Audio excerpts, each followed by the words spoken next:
Hello friends, welcome to Shriram's IAS. My name is Praful and today in this one day one PYQ series we are going to discuss one question from Mains 2022 GS3. Question is based on Science and Technology. तो जैसा कि दोस्तों आप जानते हो इस series में हम एक PYQ को डिस्कस करते हैं। तो आज का जो डिस्कशन होगा वो है साइंस एंड टेक से रिलेटेड क्वेश्चन जो 2022 के मेंस में हमें पूछा गया था।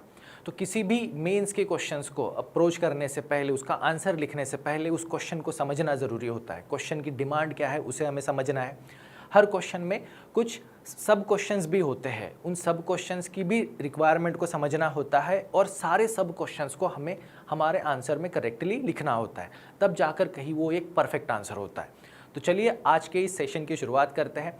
इस सेशन की शुरुआत करने से पहले दोस्तों, अगर आप मेंस प्रिपरेशन कर रहे हो, प्रीलिम्स की प्रिपरेशन कर रहे हो, अगर आप यूपीएससी की प्रिपरेशन कर रहे हो, तो अगर कोई भी डाउट है, कन्फ्यूजन है, कैसे पढ़ाई करें, किस तरह से प्लानिंग करें, इस तरह से अगर आपके कोई भी डाउट या कंसर्न्स है तो आप हमारे मेंटर्स के साथ एक फ्री 1-on-1 सेशन अरेंज कर सकते हैं। इस सेशन में हमारे एक्सपर्ट मेंटर्स आपके सारे डाउट्स जो भी कंसर्न्स है उन्हें दूर करेंगे और आप अपनी प्रिपरेशन स्ट्रैटेजी को, अपने प्लानिंग को स्ट्रीमलाइन कर सकते हो। उसके लिए दोस्तों आपको नीचे डिस्क्रिप्शन में दिए हुए एक लिंक पर अपनी इन्फॉर्मेशन फिलअप करनी है और इस अपॉर्चुनिटी का फ़ायदा उठाना है। तो चलिए दोस्तों आज के इस क्वेश्चन की शुरुआत करते हैं। जैसा कि मैंने पहले बताया कि ये जो क्वेश्चन है ये हमें 2022 के मेंस में पूछा गया था GS3 में। GS3 के क्वेश्चन पेपर में, जहाँ पे साइंस एंड टेक से मेंस में हमें 2 या 3 क्वेश्चंस आते हैं, तो ये क्वेश्चन हमें पूछा गया था। तो चलिए पहले क्वेश्चन को पढ़ते हैं, उसको समझते हैं, उसकी रिक्वायरमेंट को समझते हैं। तो क्वेश्चन है, what are the research and developmental achievement in applied biotechnology. Applied biotechnology में जो रिसर्च एंड डेवलपमेंट अचीवमेंट्स है, इन प्रोसेस नहीं जो अचीव की जा चुकी है उनके बारे में।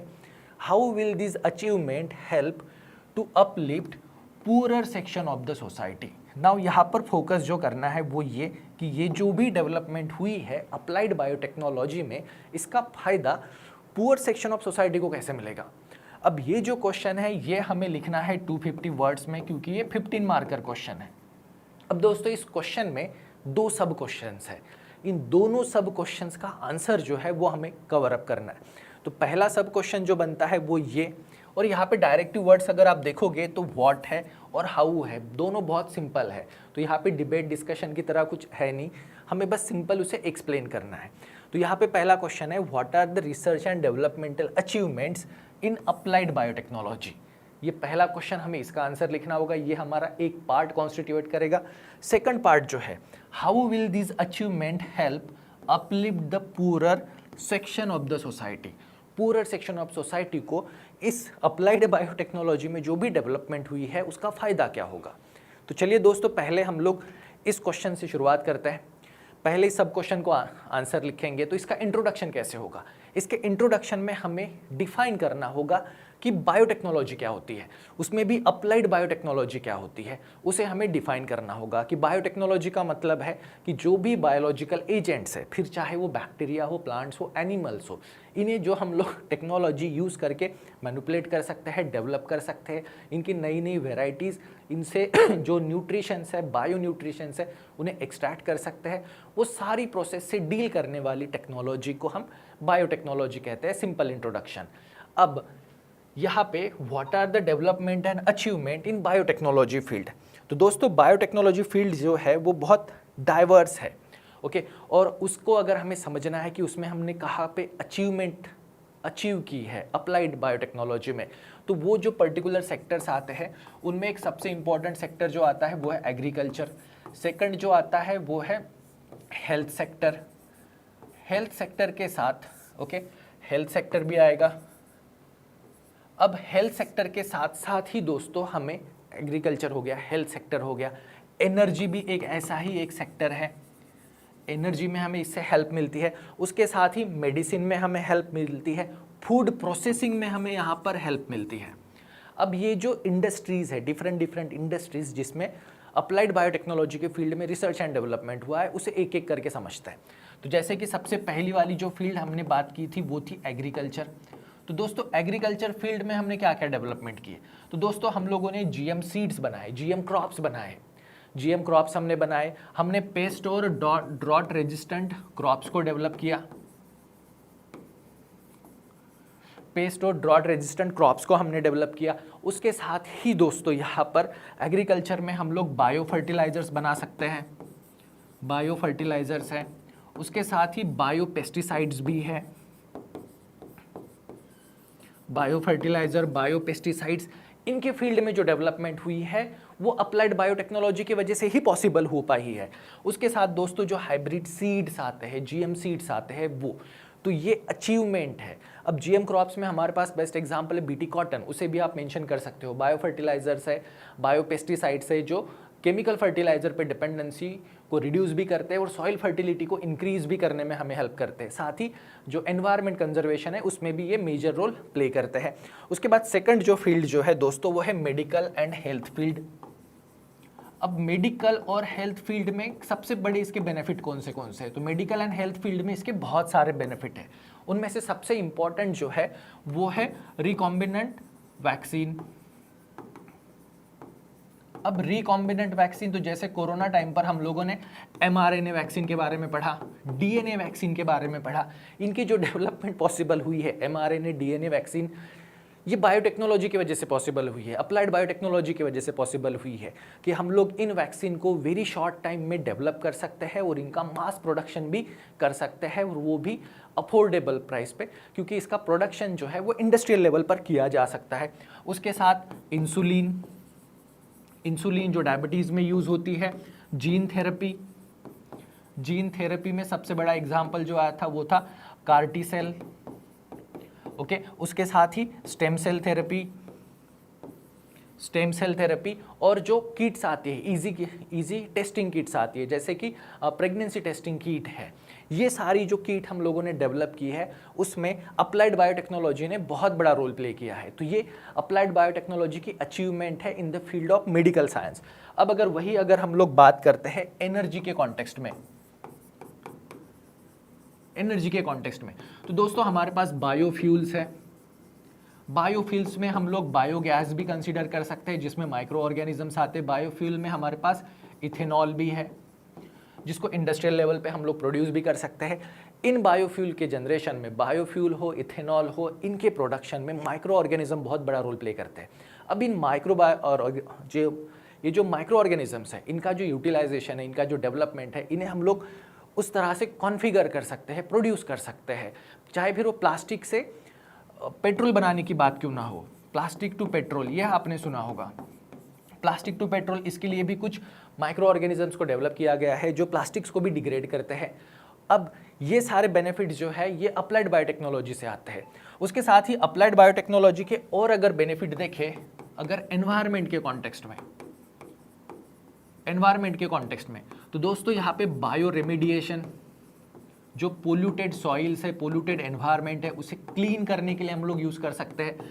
उसके साथ ही बायो माइनिंग भी है, जो न्यूट्रिशंस है, जो बायोलॉजिकल एजेंट्स है, उनकी हेल्प से हम लोग न्यूट्रिशंस को माइन भी कर सकते हैं, सॉइल को हम लोग क्लियर भी कर सकते हैं। उसके साथ अभी जो रिसेंटली शुरू है वो है दोस्तों waste water treatment, waste water treatment, इसके लिए भी हम लोग बायोटेक्नोलॉजी पर रिलाई कर सकते हैं। तो बायोटेक्नोलॉजी हमें क्लीन एनवायरनमेंट भी प्रोवाइड करता है। अब दोस्तों वैसे ही बायोटेक्नोलॉजी की वजह से एग्रीकल्चर के साथ साथ हमें फूड प्रोडक्शन में भी हेल्प होगा, या फूड फोर्टिफिकेशन। अब फूड फोर्टिफिकेशन जो है, इसमें हमारे पास जो बेस्ट एग्जांपल है वो है गोल्डन राइस। गोल्डन राइस के डेवलपमेंट जो है ये अप्लाइड बायोटेक्नोलॉजी की वजह से पॉसिबल हो पाई है। अब हमारे देश के सामने सबसे बड़ा खतरा जो है हेल्थ के कॉन्टेक्स्ट में वो है एनीमिया। एनीमिया से डील करने के लिए हम लोग आयरन फोर्टिफाइड फूड को डेवलप करने की कोशिश कर रहे हैं, या इसको डेवलप भी कर लिया है। ये सारी चीज़ें जो है ये पॉसिबल हो पाई है अप्लाइड बायोटेक्नोलॉजी की वजह से। तो दोस्तों हमारा क्वेश्चन क्या था? हमारा क्वेश्चन था what are the research and developmental achievement in applied biotechnology. तो अचीवमेंट कौन सी है रिसर्च एंड डेवलपमेंट की इन बायोटेक्नोलॉजी फील्ड? तो एग्रीकल्चर, जीएम क्रॉप्स है, पेस्ट रेजिस्टेंट क्रॉप है, ड्रॉट रेजिस्टेंट क्रॉप्स है, बायो फर्टिलाइजर्स है, बायो पेस्टिसाइड्स है, बायोटेक्नोलॉजी की वजह से पॉसिबल हुआ। अब मेडिकल और हेल्थ केयर की बात करें तो रिकॉम्बिनेंट वैक्सीन, डीएनए वैक्सीन, उसके साथ इंसुलिन का प्रोडक्शन हो गया, जीन थेरेपी हो गई, स्टेम सेल्स की डेवलपमेंट है, या इजी टेस्टिंग किट्स की डेवलपमेंट है, इसके वजह से पॉसिबल। एनर्जी में बायोफ्यूल है, बायोगैस है, पेट्रोल है, प्लास्टिक टू डीजल है, उसके साथ ही एनवायरनमेंट में बायो रिमीडिएशन के लिए हम लोग यूज़ कर सकते हैं, बायो माइनिंग के लिए बहुत सारे माइक्रो ऑर्गेनिजम्स को डिज़ाइन कर सकते हैं, प्लास्टिक को डिग्रेड करने के लिए जैसे हम लोगों ने एक बैक्टीरिया को डिज़ाइन किया है, वैसे ही waste water treatment waste water को प्यूरिफाई करने के लिए बायोलॉजिकल एजेंट्स को हम लोग बायोटेक्नोलॉजी की हेल्प से डेवलप कर सकते हैं। तो ये था दोस्तों पहले सब क्वेश्चन का आंसर। अब बारी आती है सेकंड सब क्वेश्चन की, how will this achievement help to uplift poorer section of the society.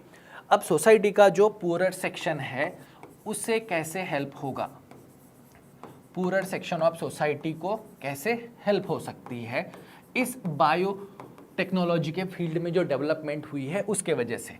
तो बायोटेक्नोलॉजी के हेल्प से हम लोग सोशल इक्विटी डेवलप कर सकते हैं। ओके, सोशल इक्वालिटी या सोशल इक्विटी हम लोग डेवलप कर सकते हैं। अब चलिए उसके कुछ एग्जाम्पल्स देखते हैं कि पुअरर सेक्शन ऑफ सोसाइटी को सबसे बड़ा फायदा क्या होगा अप्लाइड बायोटेक्नोलॉजी से। तो सबसे बड़ा फायदा जो है वो है दोस्तों फूड और न्यूट्रिशनल सिक्योरिटी।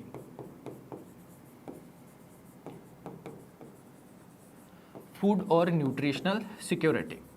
अब जैसा कि हमने देखा एग्रीकल्चर के फील्ड में जीएम क्रॉप्स हो गया, ओके, अब पेस्ट रेजिस्टेंट क्रॉप्स हो गई, ड्रॉट रेजिस्टेंट क्रॉप हो गई, उसके वजह से फूड की अवेलेबिलिटी जो है वो बहुत इजीली अवेलेबल हो जाएगी। कंसिडरिंग कि हमारी पॉपुलेशन 1.4 बिलियन है, तो इतनी बड़ी पॉपुलेशन के लिए जो हमें फूड प्रोडक्शन चाहिए वो हम लोग अप्लाइड बायोटेक्नोलॉजी के हेल्प से अचीव कर सकते हैं। उसके साथ ही न्यूट्रिशनल हेल्थ, न्यूट्रिशनल हेल्थ हमें क्यों चाहिए, क्योंकि न्यूट्रिशनल हेल्थ का जो कॉन्टेक्स्ट आएगा दोस्तों, न्यूट्रिशनल हेल्थ जैसे श्री अन्न, ओके, श्री अन्न की डेवलपमेंट है या nutrition rich food fortification technology से हम लोग न्यूट्रिशनल डिमांड जो है हमारी सोसाइटी की उन्हें फुलफिल कर सकते हैं। अब फूड और न्यूट्रिशनल सिक्योरिटी से जो पुअरर सेक्शन ऑफ सोसाइटी है उन्हें एकदम अफोर्डेबल न्यूट्रिशियस फूड जो है वो अवेलेबल हो जाएगा। तो ये पहला बेनिफिट होगा अप्लाइड बायोटेक्नोलॉजी का, जिसका बेनिफिट जो है वो पुअरर सेक्शन ऑफ सोसाइटी को मिलेगा। अब सेकंड बेनिफिट की अगर बात करते हैं, पहला तो फूड एंड न्यूट्रिशनल सिक्योरिटी, इसके वजह से जो रिडक्शन होगा, किसमें रिडक्शन हम लोग इसमें अचीव कर सकते हैं, मलनरिशमेंट में, मलनरिशमेंट में रिडक्शन होगा और मलनरिशमेंट से होने वाली जो डिसीज है उनमें रिडक्शन होगा, मलनरिशमेंट से होने वाली डिसीज। अब दोस्तों मलनरिशमेंट और उसके वजह से जो डिसीज होती है ये पुअरर सेक्शन ऑफ सोसाइटी को ही होती है। तो अगर अप्लाइड बायोटेक्नोलॉजी के वजह से अगर हम उन्हें फूड सिक्योरिटी प्रोवाइड करते हैं, न्यूट्रिशनल सिक्योरिटी प्रोवाइड करते हैं, तो अल्टीमेटली जो मलनरिशमेंट है पुअरर सेक्शन ऑफ सोसाइटी में वो रिड्यूस होगा। मलनरिशमेंट से होने वाली या न्यूट्रिशनल डिफिशियंसी से वजह से होने वाली जो डिसीजेस है वो डेफिनेटली रिड्यूस हो जाएगी। तीसरा बेनिफिट जो होगा पुअरर सेक्शन ऑफ सोसाइटी को वो होगा कि फार्मर का इनकम जो है वो बढ़ जाएगा। ओके, फार्मर्स का जो इनकम है वो इंक्रीज हो जाएगा क्योंकि फूड प्रोडक्शन ज़्यादा होगा। ऑब्वियसली फूड प्रोडक्शन ज़्यादा होगा तो उन्हें मार्केट से बेटर प्राइस भी मिलेगी, तो उनका ओवरऑल इनकम बढ़ जाएगा। और फार्मर्स जो है वो पुअरर सेक्शन ऑफ सोसाइटी आते हैं। तो दोस्तों इससे फार्मर्स का इनकम भी बढ़ेगा, साथ में रिडक्शन और मलनरिशमेंट भी होगी, मलनरिशमेंट में रिडक्शन भी होगा। अब तीसरा पॉइंट जो आता है वो है हेल्थ बेनिफिट। अब पुअरर सेक्शन को हेल्थ बेनिफिट कैसे होगा, तो दोस्तों पुअरर सेक्शन को हेल्थ बेनिफिट जो है वो अफोर्डेबल हो जाएंगे। अफोर्डेबल क्यों, तो जैसे हम जानते हैं कि रिकॉम्बिनेंट वैक्सीन, कोरोना टाइम पे जो वैक्सीन थे उनके रेट कम है, वैक्सीनेशन चीपर रेट पे अवेलेबल होगा। जो जेनरिक मेडिसिन है जो जिसमें भी अप्लाइड बायोटेक्नोलॉजी यूज़ होती है, तो यहाँ पर उन्हें अफोर्डेबल हेल्थ केयर जो है वो पुअरर सेक्शन ऑफ सोसाइटी को ईजिली मिलेगा। फिर उसके बाद नेक्स्ट जो बेनिफिट आता है वो है जॉब क्रिएशन। अब जॉब क्रिएशन अप्लाइड बायोटेक्नोलॉजी के वजह से food processing industry, energy industry, उसके साथ ही फार्मा इंडस्ट्री,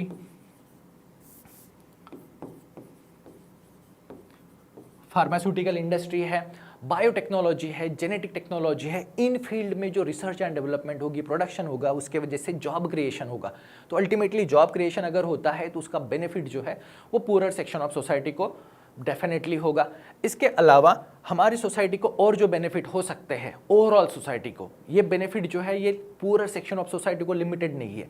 ये बेनिफिट जो है वो नेशनल लेवल पे अगर बात करें तो हमें क्लीन एनर्जी सोर्स मिलेंगे, clean energy, biogas, ethanol, industrial level पे फर्मेंटेशन प्रोसेस को एक्सेलरेट करके इथेनॉल का प्रोडक्शन बढ़ा सकते हैं, क्लीन एनर्जी मिलेगी और उसके साथ ही हमें क्लीन एनवायरनमेंट भी मिलेगा। क्लीन एनवायरनमेंट क्योंकि बायोटेक्नोलॉजी से हम लोग बायो माइनिंग कर सकते हैं, बायो रिमेडिएशन कर सकते हैं, एनवायरनमेंट में जो वेस्ट है उसे क्लीन अप कर सकते हैं, प्लास्टिक को डिग्रेड कर सकते हैं, वेस्ट वाटर को ट्रीट कर सकते हैं। तो अल्टीमेटली हमें क्लीन एनर्जी भी मिलेगी, क्लीन एनवायरनमेंट भी मिलेगा। तो दोस्तों ये इतने सारे बेनिफिट है। तो हमारा जो क्वेश्चन था उसका जो सेकंड पार्ट है, how will this achievement help to uplift the poorer section of society, तो इसका आंसर है अप्लाइड बायोटेक्नोलॉजी के वजह से पूरर सेक्शन ऑफ सोसाइटी को हम फूड और न्यूट्रिशन की गारंटी दे सकते हैं। अप्लाइड बायोटेक्नोलॉजी से हम लोग social equity, social equality achieve कर सकते हैं। फूड जो अफोर्डेबल भी होगा, इजीली अवेलेबल भी होगा, न्यूट्रिशनल भी होगा, तो जिसके वजह से जो मल नरिशमेंट है उसमें रिडक्शन होगा। मल नरिशमेंट या न्यूट्रिशनल डिफिशियंसी से जो भी डिसीजेस होती है उन्हें हम रिड्यूस कर पाएंगे। उसके साथ ही फार्मर का भी इनकम बढ़ेगा क्योंकि ऑब्वियसली जो आउटपुट है, यील्ड जो है, ड्रॉट रेजिस्टेंट क्रॉप के वजह से, पेस्ट रेजिस्टेंट क्रॉप के वजह से, जेनेटिकली मॉडिफाइड क्रॉप्स के वजह से जो एग्रीकल्चर आउटपुट इंक्रीज होगा उसका बेनिफिट फार्मर्स को भी होगा और फार्मर्स भी पूरर सेक्शन ऑफ सोसाइटी का ही पार्ट आते हैं। हेल्थ केयर, इस अप्लाइड बायोटेक्नोलॉजी के वजह से जो वैक्सीन्स है इजीली डेवलप होगी, चीपर डेवलप होगी, मेडिसिन जो है वो चीपर वे से डेवलप की जा सकती है। तो पूरर सेक्शन ऑफ सोसाइटी को हेल्थ केयर इजीली अफोर्डेबल होगा। फिर जॉब क्रिएशन, इसके वजह से फूड प्रोसेसिंग इंडस्ट्री है, एनर्जी जनरेशन है, फार्मास्यूटिकल है, बायोटेक्नोलॉजी इंडस्ट्री है, इनकी ग्रोथ होगी, इनकी डेवलपमेंट होगी, इनमें इंडस्ट्रियल लेवल प्रोडक्शन होगा। इथेनॉल का प्रोडक्शन अगर इंक्रीज होता है तो उससे रूरल एरियाज़ में जॉब डेवलप होंगे क्योंकि बेसिकली फूड प्रोसेसिंग इंडस्ट्री ये रूरल एरिया में ज़्यादा ग्रो होगी। Biogas, bio energy rural area में पूरर सेक्शन ऑफ सोसाइटी को ये जॉब अवेलेबल करा के दे सकते हैं। उसका अल्टीमेट लार्जर बेनिफिट जो है क्लीन फ्यूल मिलेगा, क्लीन एनवायरनमेंट मिलेगा। तो दोस्तों इस तरह से इस क्वेश्चन को हमने टैकल करना था 250 वर्ड्स में। अब इसके कंक्लूजन में हम बायोटेक्नोलॉजी और उसके बेनिफिट जो फ्यूचर में हमें और ज़्यादा हो सकते हैं उनके बारे में हम मेंशन करेंगे। तो दोस्तों इस तरह से आपने इस क्वेश्चन को अप्रोच करना था, इसका मॉडल आंसर आप लिख सकते हो। दोस्तों इसके अलावा इन पॉइंट्स को जिनको मैंने डिस्कस किया, इनके अलावा भी बहुत सारे पॉइंट्स आप इस क्वेश्चन में लिख सकते हो, डिफरेंट एग्जाम्पल्स भी आप पुटअप कर सकते हो। तो इस तरह से हम इस क्वेश्चन को एग्जाम में टैकल कर सकते हैं। तो दोस्तों आज के इस वीडियो में बस इतना ही। Thank you very much. Next session में नेक्स्ट PYQ के साथ फिर मिलेंगे। Till then thank you.